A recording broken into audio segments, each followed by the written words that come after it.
Greetings, greetings. I'm Elton R. Brewington from Discover Brightside, and I have the amazing benefit and pleasure of having one of my own friends, colleagues, and fellow alumni here for our podcast.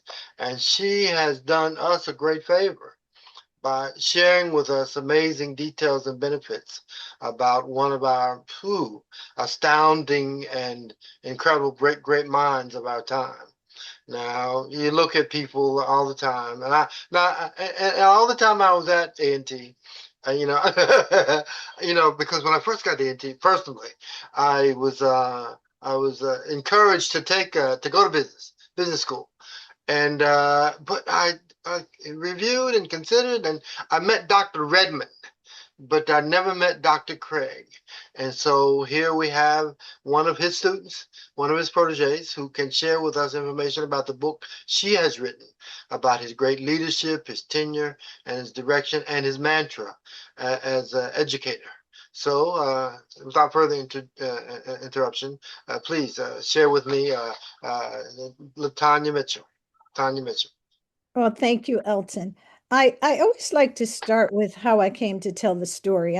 I'm an accountant, not so much a writer, but I'm an author now. And Uh, the stories was deep. I came to tell the story in a very deeply personal way.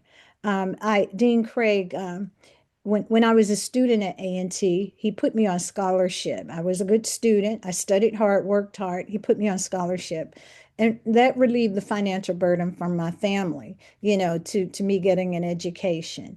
And after my junior year, I went home because I had typing jobs in the summer. I'd go to DC and type. My older sister lived there, and she got me typing jobs. But this particular summer, after my junior year, I went home preparing to go there, and I got a call from Dean Craig, and he says, "Tanya, come back to Greensboro. I want to fly you to New York." And he flew me to New York, and I stayed at the Hilton right across the street from Arthur Anderson. He set me up for an interview for the internship program. And the next week, I was in the internship program at Arthur Anderson. And the experience from that, it allowed me to have an opportunity to see what I would do with this degree, accounting degree I was getting, because there weren't a lot of African American accountants in the mid 1960s to the end of the 1960s. We had only about 100, and so I didn't know any. But I had read in a magazine when I was in the sixth grade that accountants have jobs where the business is good or bad. And then my neighbor, I followed him to A&T, but I happened upon this great man who was the dean of the business school, the School of Business and Economics at A&T, and studied accounting. So I listened for his retirement celebration 3 years out, starting in 2010. It came in 2013, April 2013, but 3 days before I was to leave to go, my son went into the hospital, and he got a bad diagnosis of kidney disease, and it upturned my life. I never made it to the retirement celebration because of the severity of the diagnosis.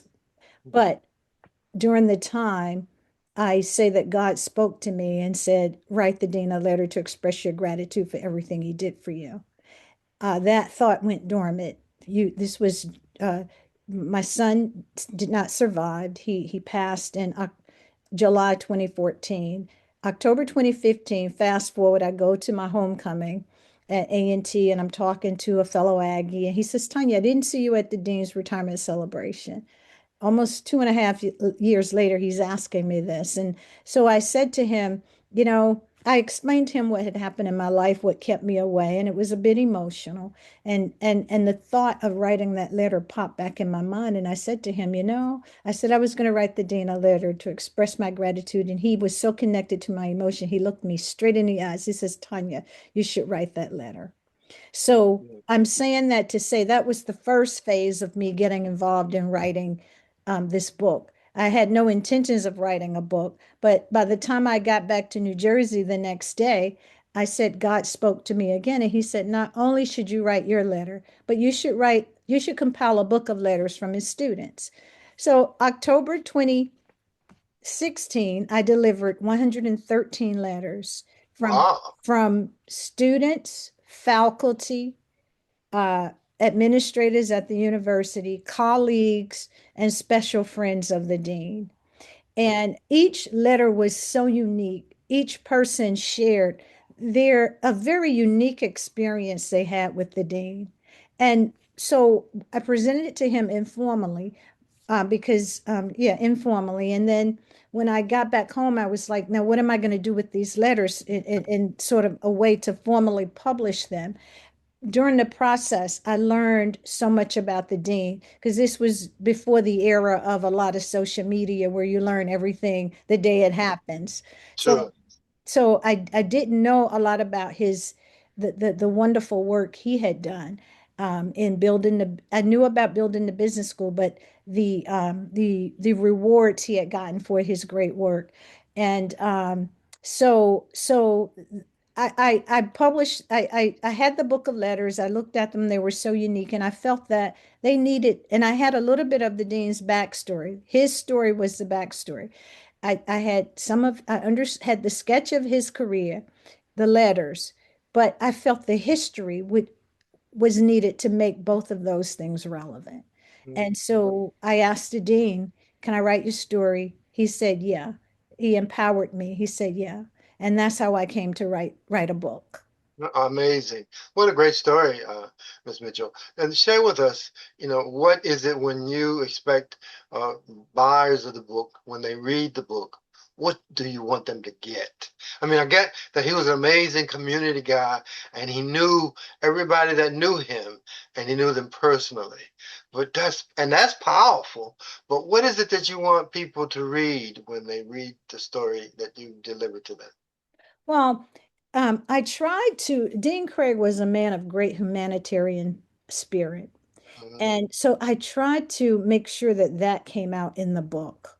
mhm, He, I mean, I mentioned before that he really cared for his students. He cared for his faculty. He cared for everyone. He had a few experiences in his life that were life changing, and one of those is one of those solidified gratitude in his life. mhm, And from that, if I can help somebody, became his favorite song. mhm, And so he lived a life of trying to help people. And so I characterize him as a man of great humanitarian spirit.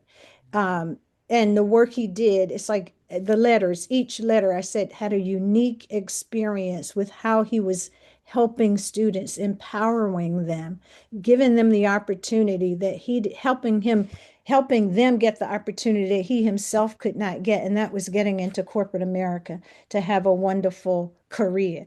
And so there are lessons for leaders in the book. Dean Craig was a remarkable leader. Once he got our school accredited, our business school accredited, and the business school accredited, he was a full member of the AACSB, the accreditation body, and he became an advocate. He advocated for what was needed for um, Black colleges, for HBCUs, in order to have sustainable quality business programs.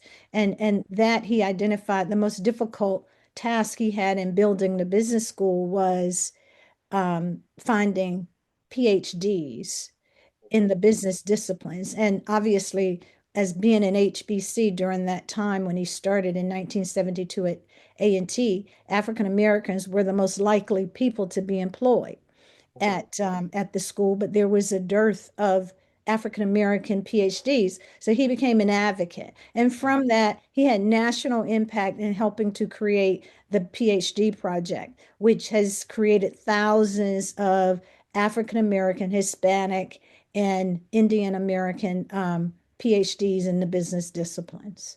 mhm.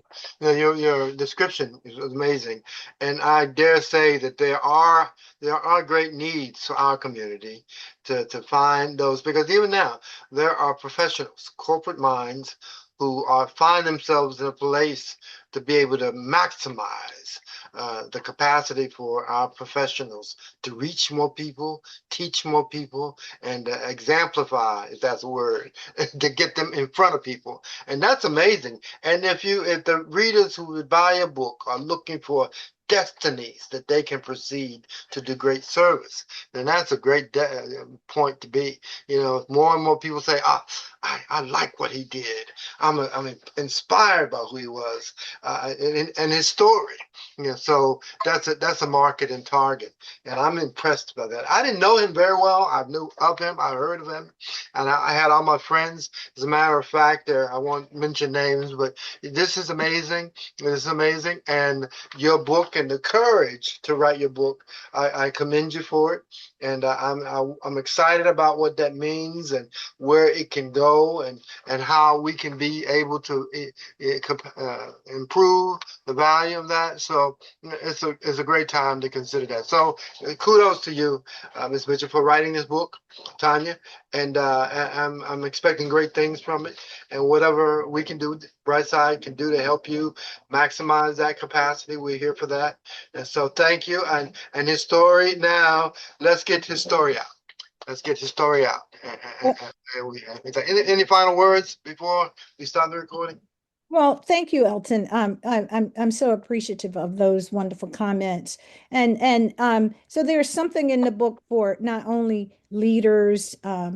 There's something in the book for students, and you know, he demanded excellence.